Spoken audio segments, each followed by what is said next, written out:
Ladies and gentlemen, drama is back on the menu in the chess world. It's currently July 16th, 2025. It's nearly 11 p.m. here on the East Coast, and we just finished the first day of the third event in the 2025 Freestyle Chess Grand Slam Tour. The reason why the third event in Las Vegas is particularly special is that it has more players than ever, and one of those players is Hans Niemann. We've got Magnus, Carlson, Hikaru, Nakamura, Hans Niemann. We've got representation from India in the form of Vidit, Prague, Erigaisi. We have the first woman playing in the tour, Bibisara Asabayeva, so it's going to be a fun time. And the first day was full of drama. By the way, I got myself a nice little shirt. It says Casual Fan.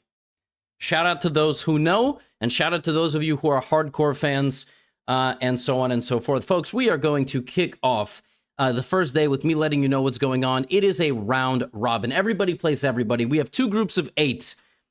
The top 4 in both groups qualify to the winners' playoffs. The bottom 4 from each group are relegated and they play in the losers bracket. So we're going to kick things off. Vincent Keymer, Magnus, Carlsen. Both of these guys, by the way, monsters. They are champions of the previous legs. Keymer won in Germany. Magnus won in Paris. Who's going to win in the Sin City? The first game is a Stonewall-style game. This is, by the way, this was 8 hours of chess on the first day. Magnus opened up throwing haymakers of pawns, g4, c6. We're going to have games featured by everybody, a4, a5. It was a knight maneuvering game. And before you know it, Boyd started getting lower on time. We got nothing traded. How do you play an opening where you don't trade any pieces? You have no openings. Position is totally locked up. Knight to c4, queen e1. Magnus rotated over. And early on in this game, it was Vincent who, in my opinion, had a slightly more pleasant plan. Pawn takes. But all of a sudden, it went real bad. He went rook e3, and Magnus here was winning if he traded the rook, then put his rook attacking the queen, and then he had a little maneuver which brought his rook to this side of the board, and the computer says white is completely lost. But that does not happen because it's freestyle, it's rapid, tactics are all over the place, and instead, we have a bullet game that is going to ultimately decide things. Bishop takes b3, met with a very nice counterattack in the center of the board. Queen f7, you can't take the bishop because the queen takes and then you get mated. Shockingly, that doesn't get blundered. But what does kind of get blundered is this position, and all of a sudden, instead of queen here, Vincent, by the way, could have just straight up grabbed a pawn. He plays this move. And this is the endgame that we have to work with. By the way, queen takes a5, king to c8. Now, folks, count the pawns. It's a queen and 6 pawns for white. It's a queen and 5 for black. Vincent Keymer is going to put pressure on Magnus for a while now. Queen back to c3. Except after queen h5, you cannot guard both pawns. You would need to be on the f2 square to do that, and that's illegal. So suddenly, Vincent is going to lose a pawn, right? Okay, are we going to make a draw? Vincent says no draw. Magnus centralizes the queen.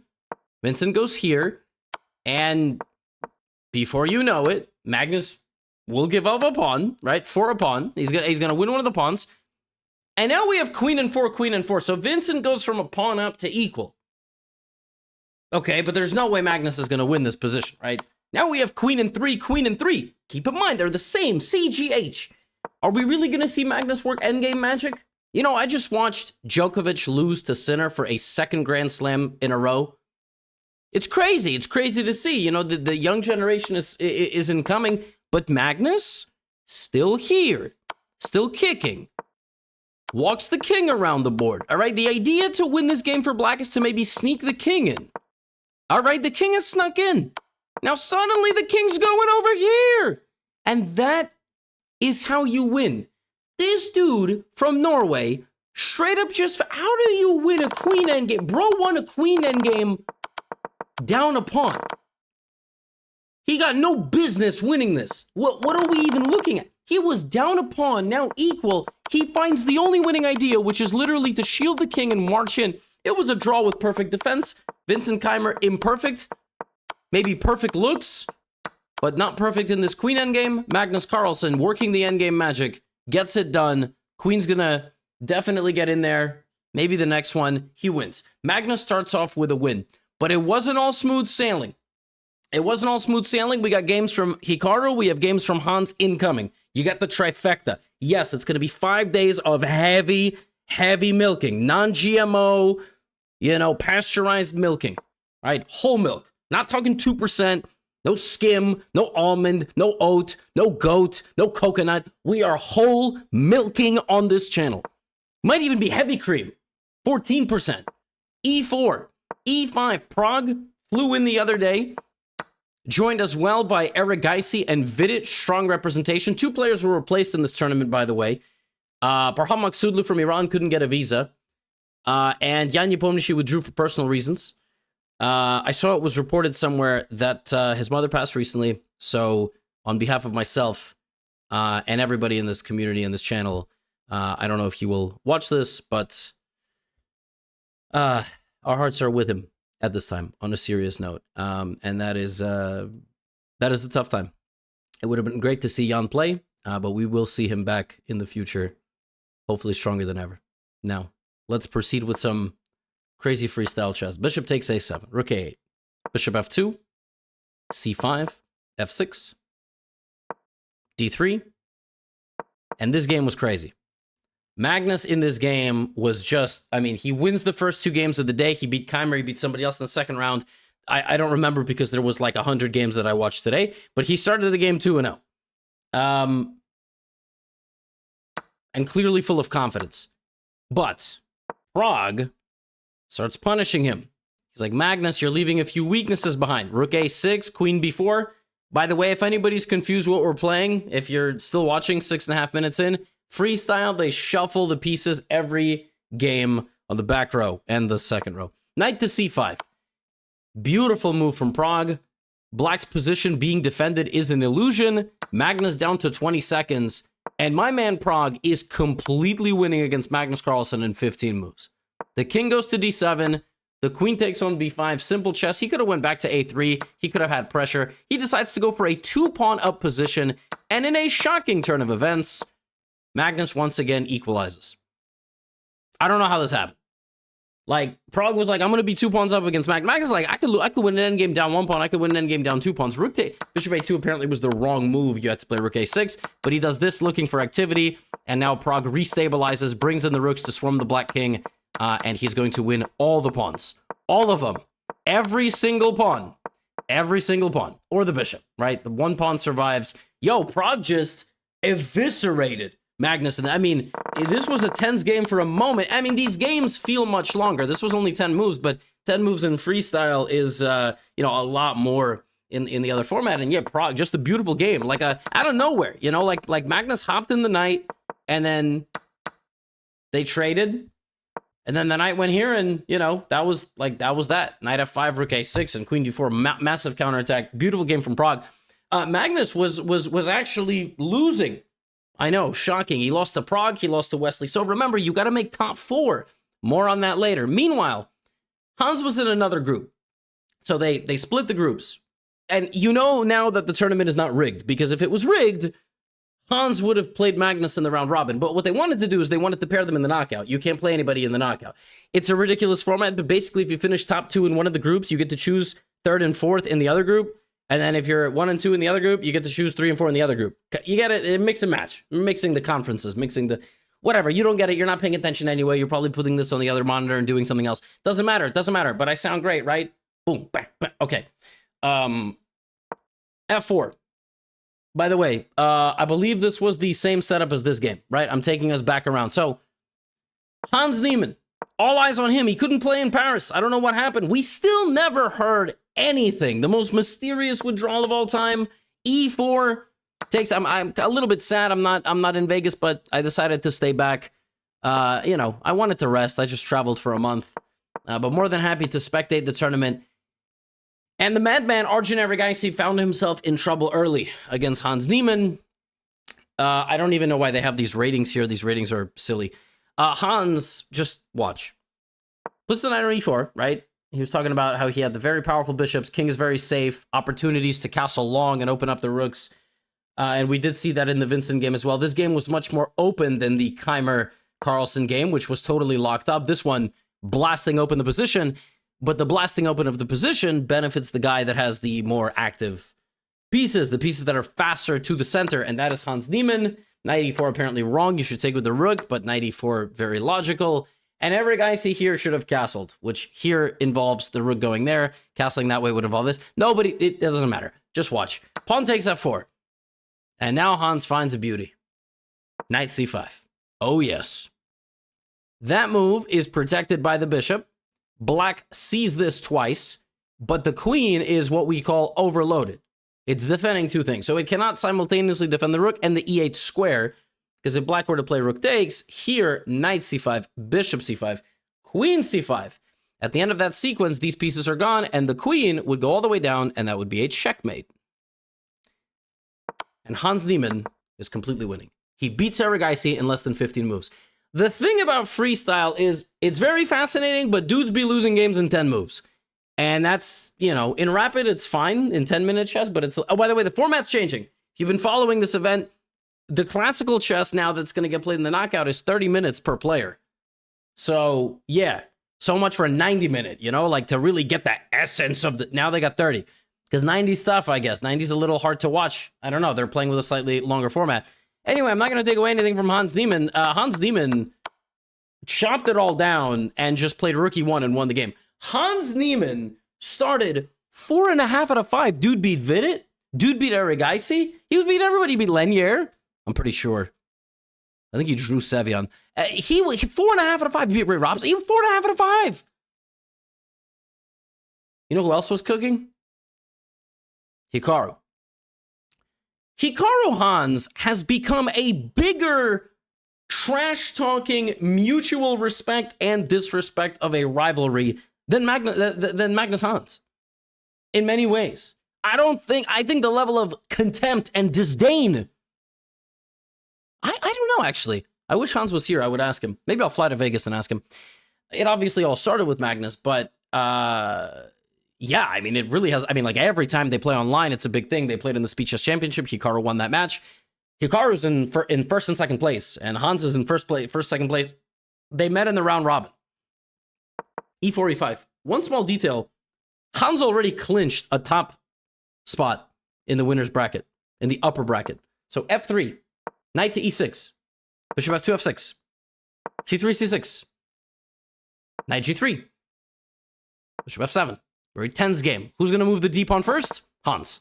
Now you look at the position, you go, wow, this looks really good. By the way, don't go anywhere. Carlson games are coming up after this to clinch a playoff spot in the top bracket. I know some of you don't have any patience. It's fine. D4, position looks beautiful. Hikaru takes, plays D5. Position looks very nice for both players, honestly. Good control of the middle. Pieces are about to come out.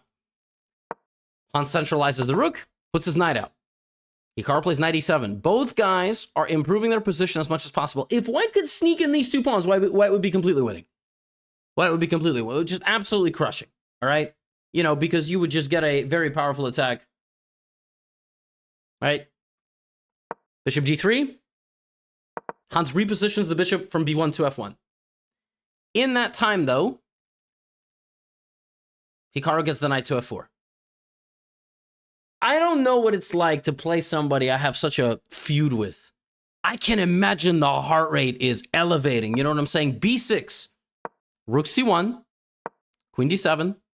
Hans plays queen c2. Very tense game. Very tense. a3, just kind of biding time. Now Hikaru steps out of the position. It's very much kind of this game where nobody has an easy breakthrough, but nobody wants to break the tension. b4, Hans taking some space. Hikaru putting a little bit of pressure over here. Hans rook d1. Hans is always going to be the one to pick the fight. We see the repositioning. Rook to a8. Hans repositions to c3. Hans is going to be the one to pick a fight. Hans has coordinated his pieces in a way where b5 is looming. And there it is. Hans Niemann. Hans Niemann. Kind of reminds me when Daniel Cormier in the UFC yelled Thug Rose. Like, Hans Niemann out of nowhere, he just generates play. Dude is a magician. He just moved little pieces around. Suddenly he has play. He has a nice position against Hikaru. Rook c1. Apparently the wrong move. Here he maybe needed to take on d5.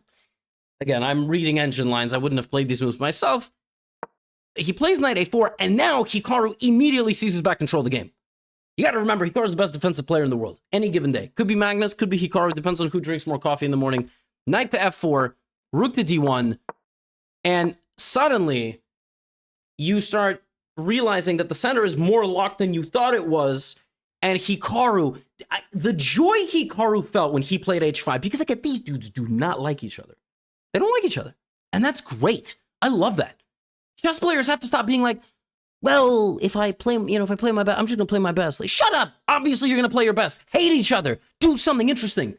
Otherwise, it's the same thing. All right? I love it when they have he must have loved playing this move. Now, Hans was like, oh, yeah? h4. You're not going to get me. Hikaru, bishop to b8. Queen to d2. Yo, Hikaru is setting up the biggest punch of all time. Pawn takes d5. This is such a high-level move. Ignoring everything in the center, this move is defended by the knight. This move does two things. Number one, the e4 square permanently shut down. Number two, this is going to g6 or f6, right? Or one of the knights. Doesn't matter. Rook e1, queen f6. That's what Hikaru goes for. Knight d1, a little too passive. Here, the computer loves the move rook e5. If Hans played rook e5, would have been the champ. He plays knight d1. Hikaru takes, and now before you know it, the attack is simply too powerful. Black is going to win multiple pawns. I think he's only up one pawn. But the pieces for white are being hunted down. Bishop f3, the queens are traded. At the end of the sequence, though, black is totally winning. Even though he's only up a pawn, he has 3-on-1. On the right side of the board, the rooks dominate. Rook c1, brilliant move. If this, everything is collapsing. And it took the number 2 ranked player in the world, the man with the rivalry, Hikaru. Now, Hans in this game, he did compliment himself after, and he said, look, I already clinched my spot. It didn't matter, so I kind of eased up, and he ended up losing the next game as well. He lost to Hikaru and Fabi, but he clinched a top bracket spot in 5 games. He had 4.5 out of 5.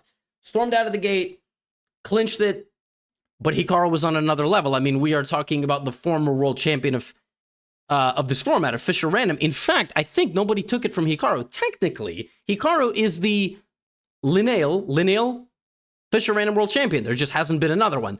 There's been this whole drama about whether freestyle is going to call themselves a world championship, and FIDE saying we control the rights to being called a world championship. That's like the whole drama. In case you missed all of that, that's the drama. But yeah, Hikaru's the lineal Fischer Random world champion. By the way, I got 2 more Magnus games for you. Or 3. More on that later. Magnus and Levon had to stick around and play some blitz. Why? They tied for the final spot in the upper bracket. They had the same score. Now, if they just went off the tiebreak, Magnus beat Levon in the that's who he beat in the second game. It wasn't any of the other people that I said. If I said anybody. Magnus beat Levon, but because they tied overall, they have to play a tiebreak. That's the rule. So they got to play blitz. They got to play a little bit of freestyle blitz. By the way, you know what happened at this time? Hans Niemann was invited to the commentary. Dude, you talk about... This is WWE style. Like, this is wrestling. Professional... This is wrestling, right? I mean, they brought in the biggest rival, whatever you want to call it, heel, to commentate on the Magnus games. This is risky business. Depending for who. Now, in this game, again, both guys got 5 minutes to figure things out. We started very chill. Looks like a symmetrical English in many ways. Queens get traded. Bishops get traded. Knights get kicked out. I was looking at this like, well, this first game's just heading for a draw. I mean, if anything, I look at a position like this and go, well, Magnus is going to work some magic. There we go, d4. But it's a bullet game. After 6-7 hours of play, pawn takes d4 and pawn takes d4. Levon, very principled, very classy move. What are you doing with this pawn? If you take, isolate a pawn on d4. You go here, knight is going to jump in potentially, right? And that's not very pleasant. Magnus does do this. He does do it. In comes knight c4, and now you're like, well, if I take on c4, this is a huge weakness, so I can't take on c4. I got to go knight d1. Oh, Levon doesn't look back. Hey, you know who else really benefited from a locked position? In this game, it was the guy who launched an attack, right? Well, in this game, we see that on a locked center, there's no attack, but the pawns, right? When you lock the center, sometimes you have an attack, but if you don't have an attack, they're just going to be weak. So we're learning, or maybe not. Maybe we're just listening to the funny man speak. Suddenly, Levon lands a tactic. At this point, The commentary was bananas. I was enjoying it thoroughly just because I love, like, I can't believe they set that up the way that they did. I mean, this is what Paris should have been like, right? This is Vegas. Knight takes d4 is just winning of a pawn. This pawn is stuck, right? Bishop back to d1, rook c7, under pressure, under pressure. Bishop is coming in 5 seconds for Magnus. Crazy. Now Levon has to hold his nerves. He's a pawn up, but can he win the game, right? He's going to also get down below 10 seconds. It's only normal. Knight b5. This is a second hanging pawn. He's going to go to rook a5. He's going to bring his king to the middle. Levon, a very experienced player. At some point, Levon was like a perennial number 2 ranked player in the world. All right? Like he was like 2,800 like his entire, I mean, he's ranked number 1. But I think he's like one of the best players to never be the world champ. All right? Bishop takes a4, rook c8, bishop e6. When I say second best player in the world, I meant not the world champ. But I mean, Levon is, and he's a little older, right? He's getting a little older, but dude's a beast. Look at this. Cleans up, 2 pawns up in the rook endgame, rook d4, classy, gets the pawns out, make sure the king is going to come in. He's not going to make a draw. Now here, I don't know what this is. I don't know why it's spazzing. Did they repeat the position? What is that? What was that? 1. I don't know what the computer's doing. Maybe it was a 3-position repetition or something. But it wasn't claimed. Rook f7 and the game is over. I guess this position happened 3 times. The position after king to h2. I guess it happened here. And then it happened also... Oh. Like this? Like second time? Oh my... Oh, wait. Wasn't the rook on... Okay, doesn't matter. Could have been claimed a draw. This actually could have been claimed a draw, which is crazy. It wasn't claimed. So we have to play a second game. Magnus loses. Now, this game was crazy. So Magnus has to win to force a playoff. f4. Magnus has to win with black. Levon has to not lose with white. Easier said than done. If Magnus loses this game, he's out of the winners. He can't win the tournament anymore. He can't even finish second place. He can only play for 3rd and 4th. Knight to d3. Knight to d6. Bishop back to g2. Queen takes. Something like this. Knight c5. And from the early game, just like last game, pretty chill game. You look at this, you go, well, Magnus is going to, he's going to find a way. No disrespect to Levon. You just kind of always think, there's enough pieces. There's enough tension. Okay, black is down to a minute because it's a blitz game. But he'll find a way. I got bad news for Magnus fans. I got great news for Hans and Hans fans. He was not finding a way for a long time. But now they got to play about 30 moves with 10 seconds on the clock. And anything can happen, right? Knight e1, rook f2. King back to d1. Magnus was looking. Rooks and knights, a little bit more active than his opponent. Rook h2. Levon's just the pawn up. And Levon built on this advantage. Magnus gave up a pawn to try to have a little bit of activity and play for tricks. Levon's not gonna, he's just gonna trade. And now he gets his king out. Now he's cooking. Now in a few moves, Levon's gonna be completely winning. In this position, if he went knight d4, followed by king to e3, he just wins. Knight d4, king e3, defends d2, and the knight goes for the king. He goes here, though, because he's just trying to kill the game. Magnus goes knight c5. Now, knight f7 wins on the spot.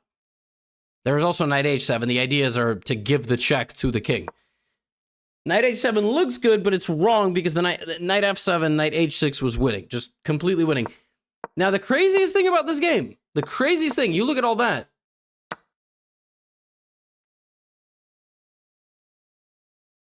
Levon hung a fork.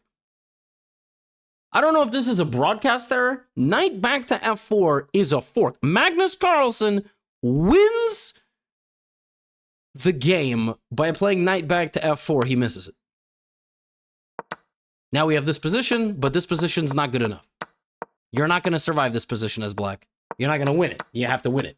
And, well, Levon won a pawn. Levon came back. Rook c5. Magnus Carlsen resigned here because the rook is going to stop the pawn with the knight, and the pawns are going to queen.